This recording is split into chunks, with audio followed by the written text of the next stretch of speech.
actually, I was gonna ask. This could be a very quick kind of answer for the next MYC, the 2020.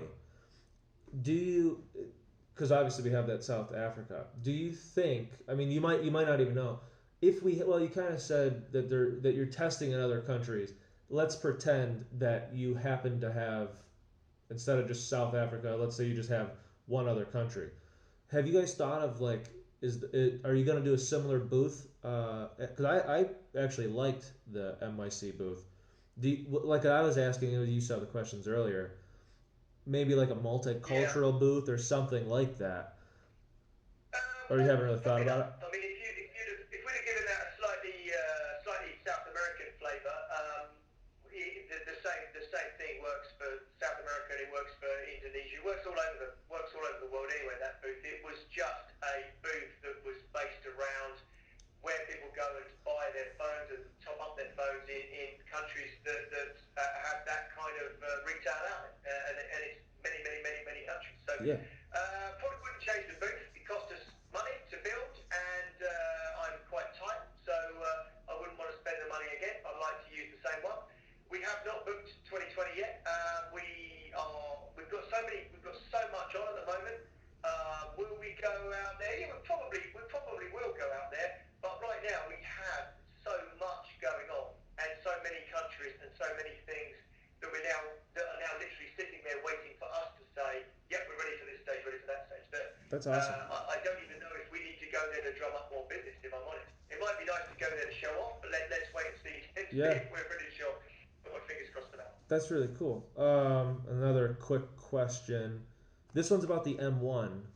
Yep. There's been people, and really, I think that whatever you say is probably going to be a really good answer. But there's been people who keep saying, and it's kind of at the point where it's getting to be like too much, where they keep saying that the $80 price point isn't, like, it's not affordable enough for the people that it's kind of created for, Targeted that. targeted at. Okay. So what Yeah. can you say about that? Yeah, okay. Well, there are a few things to say about that. The first point is you have to set an MRP, so the manufacturer's retail price. Nobody sells anything at the manufacturer's retail price. It's a price war. Doubly so in areas where you have small competitive outlets. So let's not forget we are not selling it at large markup ourselves, 10, 15, 20 cents probably. We just want to sell the thing out there on the ground. Right. A few people, oh, well, do you know what, I was going to announce something then, I'm not going to announce it. Bad idea. So, but what it means is that you might actually find that this thing's being sold for more like $55, Wow. $60, $65. Depends how much markup the agent wants to buy it. So, but I guarantee they'll be undercutting the manufacturer's recommended price. So we'll be selling for less. But now we get to the next part. So largely, the areas that we're looking at, certainly the African areas, certainly the Asian areas that we've been looking at, those people are largely using reconditioned, remanufactured, or just out and out second-hand smartphones, and that market ranges pretty much from the sort of $20 through to $80. So there are even more expensive smartphones than that, of course, and they're probably sold as well. Right. But phones are selling for $80 from that kind of premise that you saw at MWC. So that is maybe surprising, but they are there. Now we come on to the next part. There's nothing wrong with having an aspirational phone sitting there that you can't afford. So let's say they priced it at $55, and you'd really like one of those because it looks cool, and my goodness, it's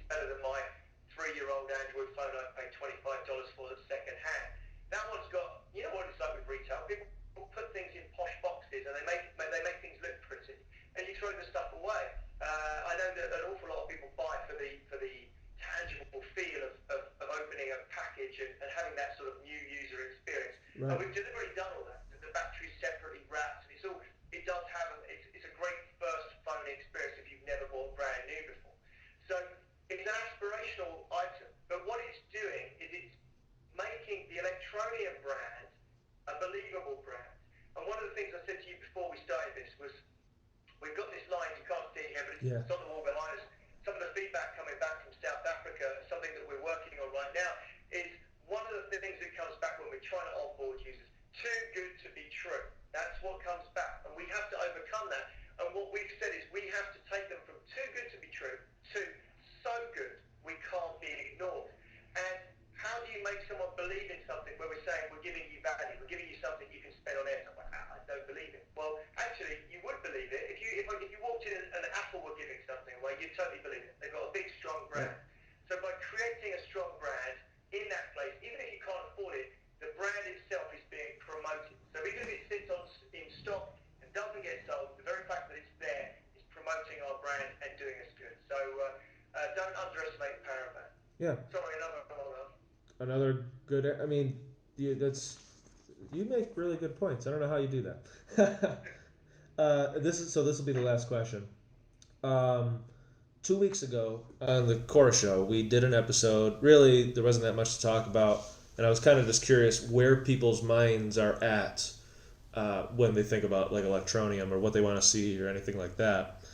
I kind of want to see the push notifications because when I get the shirt orders, please, because I have to keep checking and it gets tough. So it would just be nice, and I'm sure you guys know that. It would just be nice if it like said, you just received ETN, because it's a lot of steps. Do you want me to give you an update on the next three things we've got coming? Yes. I'm sure the guys will be slightly frustrated. So we've got they don't like it when I announce what we're working on, but just so that you know what we've got coming, totally exclusive here. We'll keep it a secret. So the next 3 app things we have onboarding in under 60 seconds.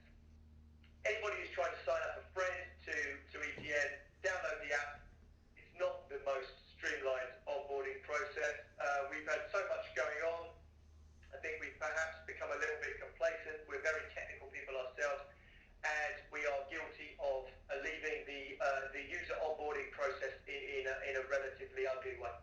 So the next 4 weeks we'll see user onboarding in under 60 seconds. The guys have done some great work on it downstairs, and it's going to make a huge difference to too good to be true. If it's too good to be true, can you really be bothered to spend 10 minutes onboarding and sending emails and receiving emails and text messages and lots of different things?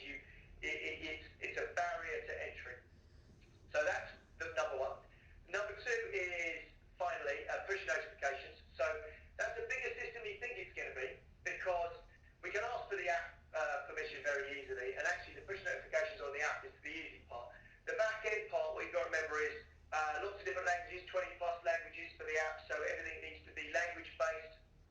The MVP, the minimum viable proposition we will roll out, will just be notifications of payment, but we've got much bigger plans for push notifications than just a notification of payment.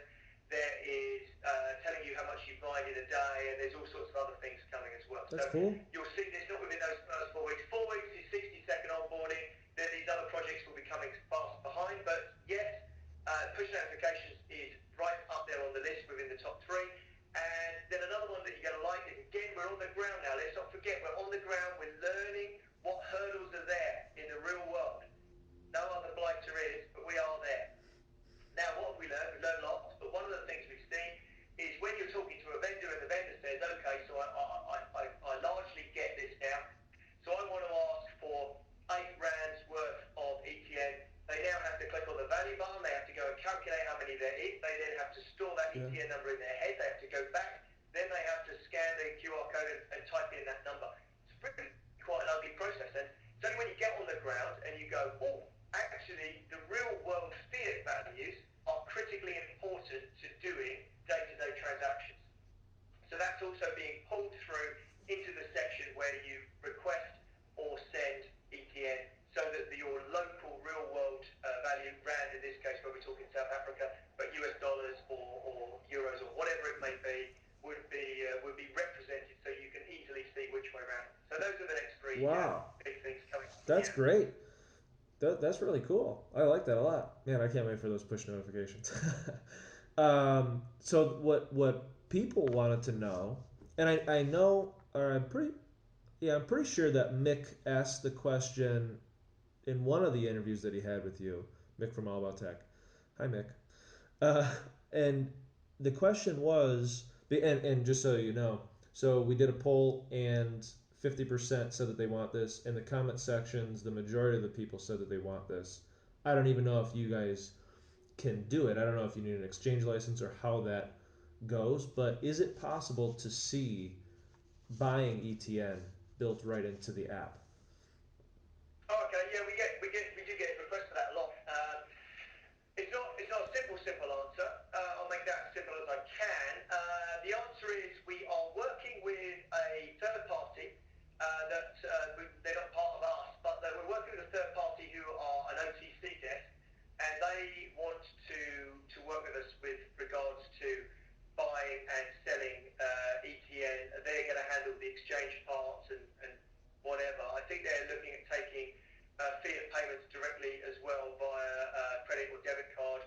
But we like the idea of putting it in the app. However, our lawyers, we're going to need to run it past the FCA effectively, because cryptocurrency, we're very comfortable now with the law. Everywhere in the world, the law is slightly vague. But as soon as you start dealing with fiat money, then you are most certainly falling under someone's regulatory environment. And with us in the UK, with the FCA. And the FCA, even though it's not us, even though we're just sort of recommending somebody else, by integrating it into our app, we may well fall under that FCA umbrella for remittance or something else. So our lawyers will have to look through it first. We've certainly got a company that we're thinking of. The very least it will be is we will have a link to go off and make simple transactions, simple sales or simple purchases of ETN. So I'm very confident we can get that past the lawyers, because we're not pushing people to do it. But whether we can integrate it directly, I'm not 100% sure. But I would like to see that as well if we can. But it's going to have to be within the regulatory compliance environment that we've got. Wow. Well, that's cool. Well, that's whether you can or can't. At least you kind of know that it could happen. You know what I mean? So that's pretty cool. Yeah, and I'm sure that they're happy with that. Yeah, that's very cool. All right. Well, that's really all the questions that we have. We'll have to do this again sometime.